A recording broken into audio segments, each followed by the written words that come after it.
ओम श्री गणपत्याय नमः। ओम श्री गणेशाय नमः।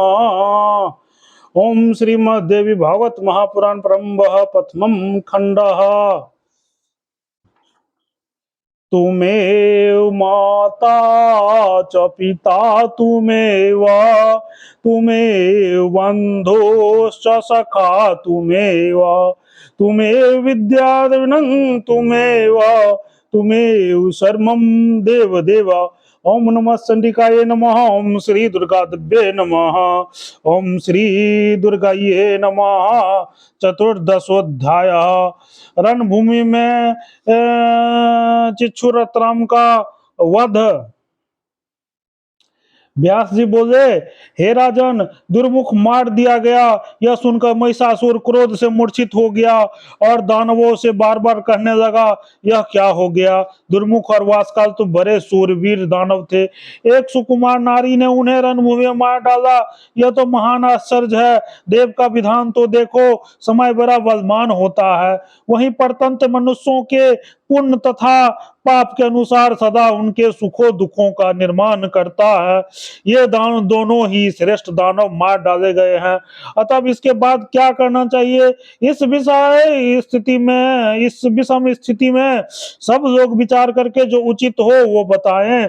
व्यास जी बोले, हे राजेंद्र, इस प्रकार महाशक्तिशाली महिषासुर के कहने पर उसके महारथी सेना अध्यक्ष चिछुर ने कहा, हे राजन, स्त्री को मार डालने में चिंता किस बात की, मैं उसे मार डालूंगा। ऐसा कहकर वो चिचोराख रथ पर बैठकर दूसरे महाबली राम को अपना अंगरक्षक बनाकर सेना तुमुल ध्वनि इसके आकाश एवं दिशाओं को निनादित करता हुआ युद्ध के लिए चल पड़ा। उससे आता हुआ देखकर कल्याणमयी भगवती ने अद्भुत शंख ध्वनि, घंटा नाद तथा धनुष की टंकार की। उस ध्वनि से सभी राक्षस भयभीत हो गए। यह क्या, ऐसा करते हुए भय से कांपने लगे तथा भाग खड़े हुए। उन्हें भागते हुए देखकर चिचुराक्ष ने अत्यंत क्रोध से होकर कहा, तुम्हारे सामने कौन सा भय आ गया है। मैं इस मदोन्मत्त नारी को आज ही बाणों द्वारा मार डालूंगा।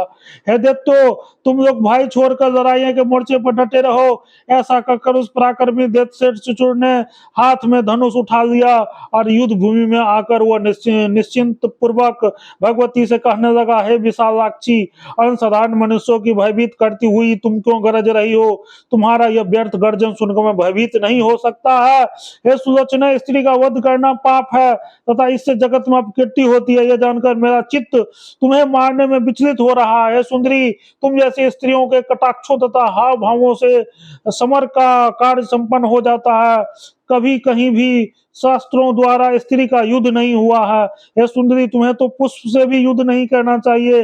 तब फिर तीक्ष्ण बाणों से युद्ध की बात ही क्या है, क्योंकि तुम्हारी जैसे सुंदरियों के शरीर में मालती की पंखुड़ी भी पीड़ा उत्पन्न कर सकती है।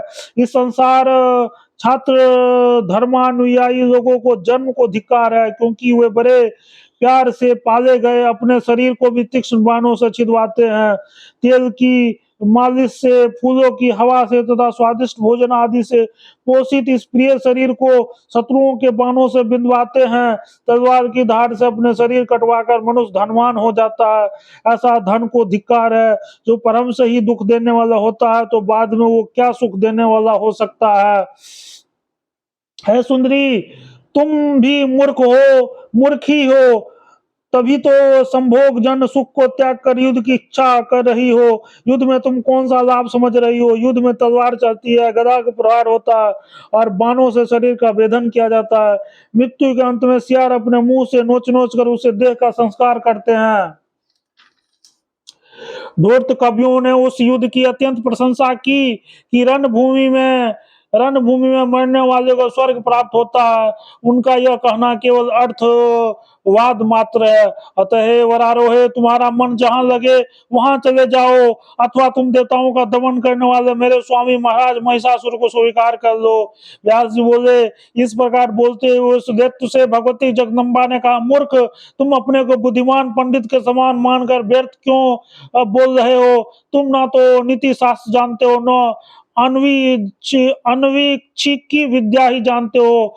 तुमने कभी ना वेदों की सेवा किया, ना तो तुम्हारे बुद्धि ही धर्म परायण है, क्योंकि तुम मूर्खों की सेवा में लगे रहते हो, अतः तुम भी मूर्ख हो। अब तुम्हें राजधर्म ही ज्ञात नहीं है, तब मेरे सामने क्यों व्यर्थ वकवाद कर रहे हो। संग्राम में महिषासुर का वध करके संग्राम रण को रुधिर से पंखमय बनाकर अपना यश स्तंभ से दृढ़ स्थापित कर मैं सुखपूर्वक चली जाऊंगी।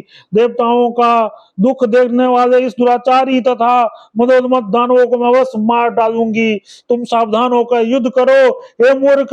यदि तुम्हें तथा महिषासुर को जीने की अभिलाषा हो तो सभी दानवों को पाताल लोक को शीघ्र चले जाओ, अन्यथा यदि तुम लोगों को मन में मरने की इच्छा हो तो तुरंत युद्ध करो। यह मेरा संकल्प है कि मैं अभी दानवों को मार डालूंगी।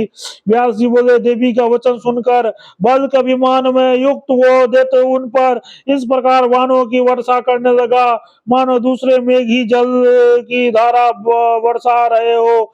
तब भगवती में तीक्ष्ण बाणों द्वारा उससे सभी बाण काट डाले और विषधर सर्प के समान विषैले बाणों से उस पर प्रहार किया। उन दोनों में परस्पर विस्मयकारी युद्ध होने लगा। जगदम्बा ने अपने वाहन सिंह पर ही उस दैत्य पर गदा से प्रहार किया। गदा से अधिक आहत होने के कारण वह दुष्ट आत्मा दैत्य मूर्छित हो गया और दो मुहूर्त तक पाषाण की भांति रथ पर ही पड़ा रहा। इस प्रकार उससे मूर्छित देकर शत्रु सेना को नष्ट कर देने वाला तलाम नाम के दैत्य चंडिका से लड़ने के लिए वेग पूर्वक रण में उपस्थित हो गया।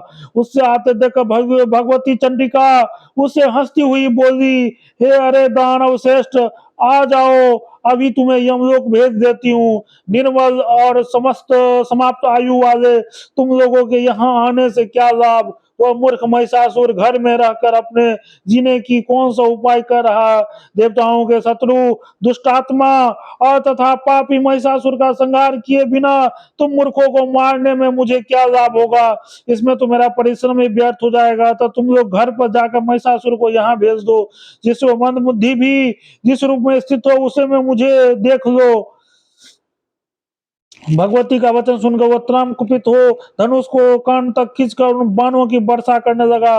देवताओं के शत्रु उस दैत्यों के मारने की चावले त्रम की भगवती भी धनुष खींचकर उससे ऊपर बेपूरक बाण छोड़ने लगी। इतने में बलवान चिछुराक्ष भी मूर्छा त्याग कर उठ खड़ा हुआ, तुरंत बाण सहित धनुष लेकर देवी के सामने खड़ा हो गया। चिछुराक्ष और त्राम दोनों ही अत्यंत उग्र बलवान तथा महान वीर थे, तो वे दोनों ही मिलकर भगवती जगदम्बा से रण में युद्ध करने लगे। तब महामाया क्रोधित होकर बाणों समूहों की वर्षा करने लगी। उन्होंने अपने बाणों से प्रहार से उस दानों का कवच छिन्न भिन्न कर दिए। उस बाणों का हाथ होकर सभी असुर क्रोध से व्याकुल हो गए और रोषपूर्वक देवी पर बाण समूह छोड़ने लगे। उस समय समस्त रणभूमि में भगवती के बाणों के घायल सभी राक्षस ऐसे सुशोभित होने लगे जैसे बसंत ऋतु में वन में किंसुक के लाल पुष्प दिखाई पड़ते हो। उस समर भूमि में त्राम के साथ देवी का भीषण युद्ध होने लगा। इससे देखने के लिए जो देवता आकाश में स्थित हुए आश्चर्यचकित हो उठे। उसी समय त्राम को लोहे का बना हुआ एक सुदृढ़ तथा भयंकर मूसल लेकर देवी के सिंह पर प्रहार किया। वो जोर से हंसने तथा गरजने लगा। उसे ग्रस्ता हुआ देखकर भगवती क्रोधित हो गई और उन्होंने तुरंत अपनी तेज धार वाली तलवार से उसका मस्तक काट डाला। सिर कट जाने पर मस्तक विहीन बलशाली तराम मुसल लिए हुए कुछ क्षण तक घूमता रहा। इसके बाद वो संग्राम रण में गिर पड़ा। तराम को गिरा हुआ देखकर महाबली चिछुराक्ष खड्ग लेकर उससे वेग से चंडिका के झपटा। हाथ में तलवार लिए उस दानव को रण में अपनी ओर आते देखकर देवी ने तुरंत 5 बाणों से उसे प्रहार किया।